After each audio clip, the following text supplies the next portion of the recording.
Something is happening right now that could freeze your Social Security payment before the end of this month, and most people receiving benefits have absolutely no idea it applies to them. It does not matter how long you have been receiving your check or how smoothly everything has gone up until now. There is a window closing fast, and if February 25th passes without you taking one specific action, your money could stop showing up on schedule. This affects retirees, people on disability, SSI recipients, and surviving family members collecting on a deceased spouse or parent. So keep watching, because your situation might already be in the danger zone. Before we go any further, here is something worth knowing. This channel exists specifically to catch the warnings that fall through the cracks before they cost you money. If you want to be the person in your circle who always knows what is coming before it hits, go ahead and subscribe right now and turn on that notification bell. Think of it as setting up a personal early warning system for your benefits. Every time something shifts at the SSA that could affect your check, you will hear about it here first, not after the damage is already done. Now let me be completely direct with you, because you deserve honesty, not alarm. Not every single person watching this video right now will need to take urgent action. But here is what makes this situation genuinely difficult. The people who do need to act usually have no signal telling them they are at risk. There is no flashing light on your phone. There is no automatic alert sent to you. Your last payment arriving on schedule does not mean your next payment is safe. The SSA runs account reviews on a rolling basis, and your file could have been flagged this week, even if your deposit hit your account without any issue last month. That gap between what feels true and what is actually happening inside your SSA file is where most people get caught. That is exactly why we are here today. By the time this video is done, you are going to know exactly what triggered this February 25th situation, which types of recipients are most at risk right now, the specific steps you need to take to verify your own account, and how to handle the situation if you find out there is already a problem. And I want to plant something in your mind right now that I will come back to in a few minutes. There is one particular category of account holders that almost no one talks about when these deadlines get mentioned. They are actually the group facing the highest risk of all. Keep that in your head, because we are going to get there. Social Security is not a supplement for most of the people watching this. It is the paycheck. It is the thing your rent is calculated around, the thing your prescription refill schedule is timed against, the number your entire monthly budget starts with. When that deposit does not arrive on time, there is no cushion. There is no backup fund. There is just a pile of bills and a phone full of anxiety. The good news is that the type of problem we are talking about today is almost always preventable. It becomes a crisis only when nobody catches it in time.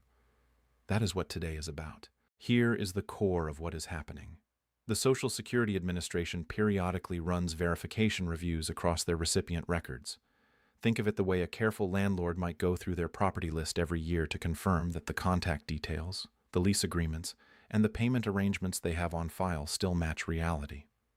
When they find something that does not line up, they do not just ignore it. They flag the account, send out a notice, and set a deadline by which the issue needs to be resolved. If the deadline passes without a response, the payment can be held while the investigation continues. Right now there is an active round of those reviews happening, and February 25th is the resolution deadline for a portion of those flagged accounts. The part that stings is this: if the SSA sent a notice to an address you no longer live at, you never received that notice. But the clock on your deadline started the day they mailed it. You could be sitting at home right now, completely unaware that an action deadline tied to your benefits has already been counting down for weeks. That thought should prompt you to move. Not panic, but move. And there is something else connected to this that I am going to explain a little later that most people have completely backwards. Stay with me. Now let me show you exactly how this plays out in real life, with real numbers, so the stakes are not just abstract. Take a woman we will call Patricia. She is 69 years old and has been receiving a monthly Social Security retirement payment of about $1,200. She also has Medicare Part B, and that premium, which is roughly $170 per month, gets deducted automatically before her money ever hits her account. So what actually lands in her checking account each month is closer to $1,030. Last year, Patricia moved from one apartment to a smaller one in the same city. She called the post office, set up mail forwarding, and figured that covered everything.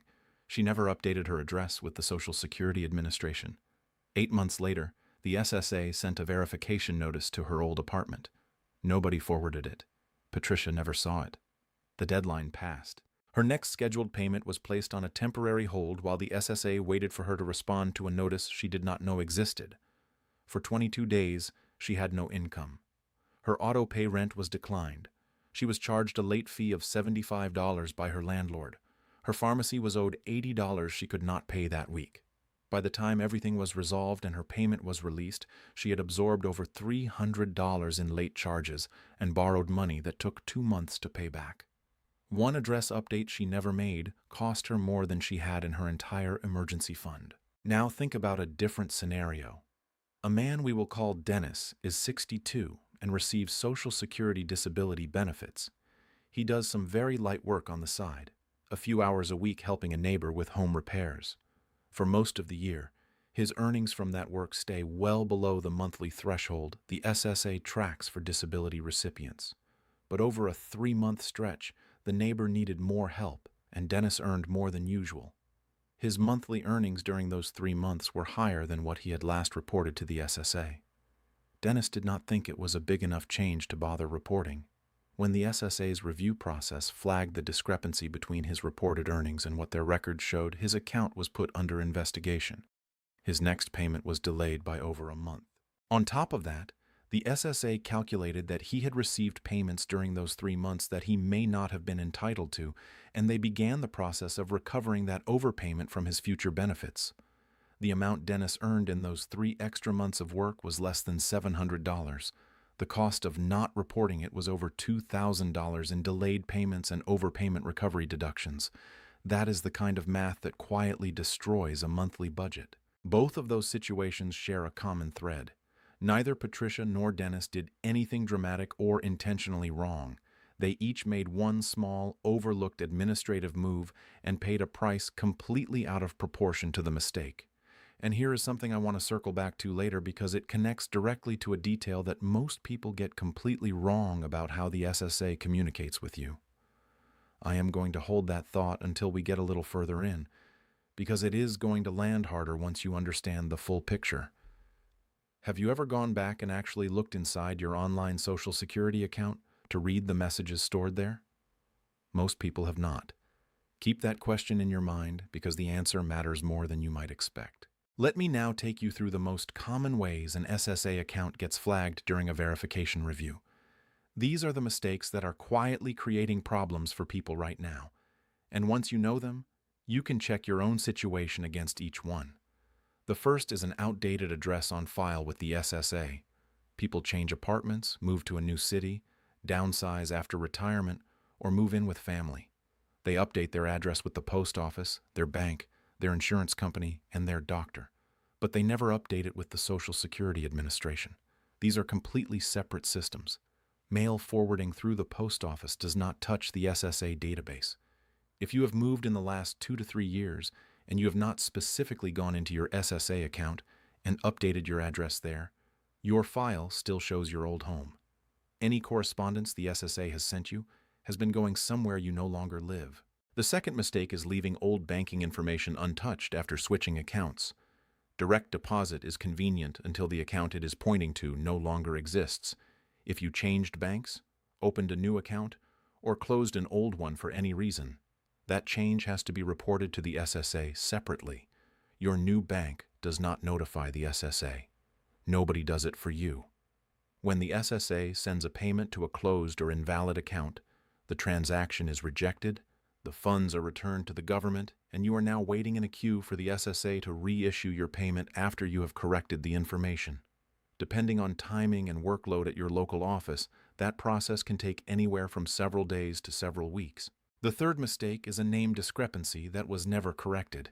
If you changed your name after getting married, divorced, or for any other legal reason, and you did not update it with the SSA, there may now be a mismatch between your name as it appears in Social Security records and your name as it appears on your identification documents or other government databases.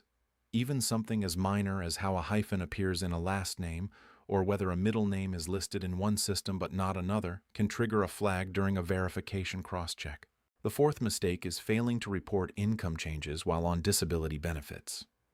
If you receive Social Security disability and you do any kind of work, even informal or part-time work, the SSA has rules about how much you can earn in a month before it affects your eligibility. Many recipients either do not fully understand those rules or assume that small changes are not worth reporting. The SSA does not see it that way. Unreported changes discovered during a review are treated more seriously than changes that were proactively reported, and the further back the discrepancy goes, the larger the potential overpayment the SSA may try to recover. The fifth mistake is unreported changes in living arrangements for SSI recipients. Supplemental Security Income is a needs-based program, which means your monthly benefit amount is calculated based on your income, your living situation, and your available resources.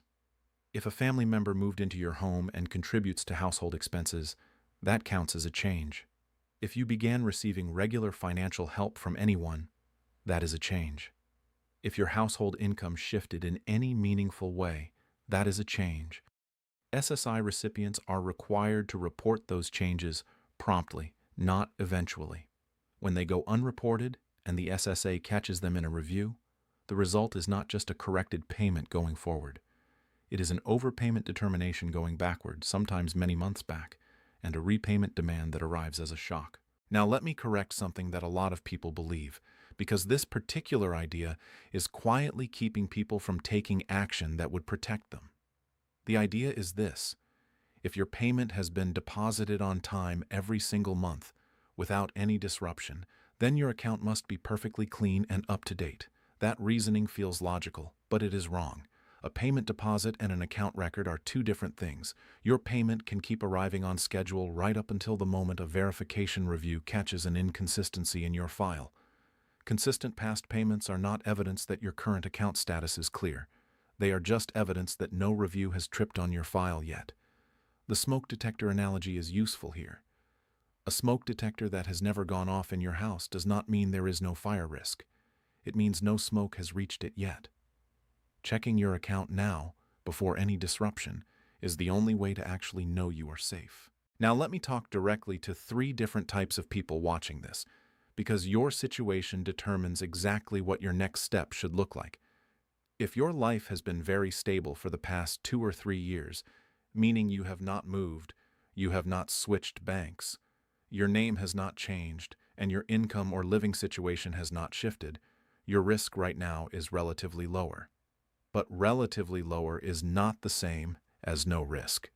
You still need to log in, look at your information, and confirm that what the SSA has on file actually matches your current reality. 5 minutes of verification can save you weeks of frustration. If you have had any kind of significant life change in the past 2 years, and that includes anything from a new address to a new bank to a marriage, a divorce, a loss of a spouse, a change in who lives with you, or any variation in your monthly income or work activity, your risk level is genuinely elevated right now. You do not have the luxury of waiting to see what happens. You need to contact the SSA before February 25th and make sure every relevant change has been reported and your file reflects your current circumstances. The closer you let that deadline get without acting, the narrower your window becomes to fix something if there is a problem. If you are a caregiver or a family member watching this on behalf of a parent, a spouse, or someone else who receives Social Security and does not manage their own account, this falls on you right now. The people most likely to miss this deadline are not the ones who are careless. They are the ones who have no one watching out for them. If someone you love trusts you with their finances, go check their account this week. Look at their address on file. Look at their banking information. Read any unread notices in their online account inbox. An hour of your time right now could prevent a situation where they are sitting in March with no income and no explanation. Here is something else that always comes up when Social Security deadlines get attention, and you need to be ready for it. Scammers monitor these situations closely. They know that people who depend on benefits get anxious when they hear about deadlines, and they try to turn that anxiety into an opportunity to steal from you. You may get a phone call from someone who claims to be with the SSA, warning you that your benefits are about to be suspended unless you confirm your Social Security number, your banking details, or make a payment immediately to protect your account. You need to know clearly that none of that is how the real Social Security Administration operates. The real SSA does not cold call recipients and demand immediate personal information. They do not threaten to cut off your check unless you act within the hour. They do not ask you to pay a fee, send gift cards, or wire money to keep your account active. If you receive a call like that, hang up without engaging. Do not argue. Do not try to catch them. Just end the call. If you feel genuinely unsure about the status of your account after a call like that, find the SSA's official phone number through the government website and call them yourself using that number. Never call back the number a suspicious caller gave you. Never share any code that arrives by text with anyone who calls you claiming to be from the government. Now I want to come back to something I flagged earlier because this is the piece most people miss. Remember when I said there is one detail that quietly affects thousands of people every year and that hardly anyone warns you about? Here it is. Many people created their online My Social Security account years ago, confirmed their login worked, and then never returned to it. They assumed that since they were getting their payment, the account was just a formality. But the SSA uses that online account to send you official correspondence, verification notices, requests for information, updates about your benefits. All of it goes into the message center of that account. If you have not logged in recently, and if your email notification settings were never turned on or have since stopped working, you may have notices sitting unread in your account right now that have active deadlines attached to them. Those digital notices carry exactly the same legal weight as a paper letter mailed to your home. The deadline clock starts when the notice is posted, not when you read it. Log in today and check your message center before anything else. Here is exactly what you need to do, laid out as clear, complete actions you can take starting right now. First, go to the official Social Security Administration website and log into your My Social Security account. If you have never set one up, create one today. It is free, it is secure, and having access to it gives you direct visibility into everything the SSA has on file about you. Second, once you are inside the account, navigate to your personal information and confirm that your home address is completely current and accurate down to the apartment number and zip code. If anything is off, correct it now. Third, go to your payment information and verify that your direct deposit details are still pointing to an active account in your name. Confirm the routing number and account number are correct. If you have changed banks at any point since you last checked, update this information immediately. Fourth, open your message center and read every unread notice. If anything there is asking for a response or flagging an issue, treat that as your highest priority and take action on it before February 25th. Fifth, think carefully about the past 24 months of your life. Has your address changed? Has your bank changed? Has your name changed? Have your living arrangements changed? Has your income changed in any way? Has anyone moved into or out of your household? If the answer to any of those questions is yes, and you have not reported it to the SSA, report it now either through the online portal or by calling the SSA directly during their business hours. Sixth, go into your account settings and turn on email and text notifications if they are not already active. This one setting means that the next time the SSA sends you a notice, you will get an alert rather than finding out about it weeks later when it is already critical. Let me bring this all together with a clear recap of everything we covered. There is a verification review underway right now at the SSA, and February 25th is the deadline for affected accounts to have resolved outstanding issues. The types of situations that get accounts flagged include outdated addresses, old banking information, name discrepancies, unreported income changes, and unreported changes to living situations or household circumstances. SSI recipients face particularly strict reporting rules because their benefit amounts are calculated based on their current situation, not their situation from a year ago. A disruption to your Social Security payment does not just mean a missed deposit. If your Medicare premium is deducted from your monthly benefit, a payment hold can also interrupt your health care coverage. Scammers are using this news to target benefit recipients, and the protection is simple but firm. Never give your information to anyone who contacts you unexpectedly. Always verify through official channels you locate yourself. Here is the last thing you need to hear from me today. February 25th is not a distant date. It is close enough that procrastinating by even a few days genuinely shrinks your ability to fix a problem if one exists. If you discover something wrong in your account today, you have time to resolve it. If you discover something wrong on February 24th, you may not. The window is open right now. Everything you need to check is accessible right now. You have earned every dollar of these benefits, whether through decades of work, through navigating a disability, or through loss. None of that should be undone by an administrative detail that slipped through the cracks while you were just trying to get on with your life. Take 5 minutes today, log in, check your information, read your notices, and give yourself the one thing that matters most right now, which is certainty, not hope, not assumption, actual certainty that your February payment is on its way. Now that you know exactly what is at stake and exactly what to do, what is the one thing in your account you are going to check first? And do you know someone right now who needs to hear this before February 25th passes without them knowing?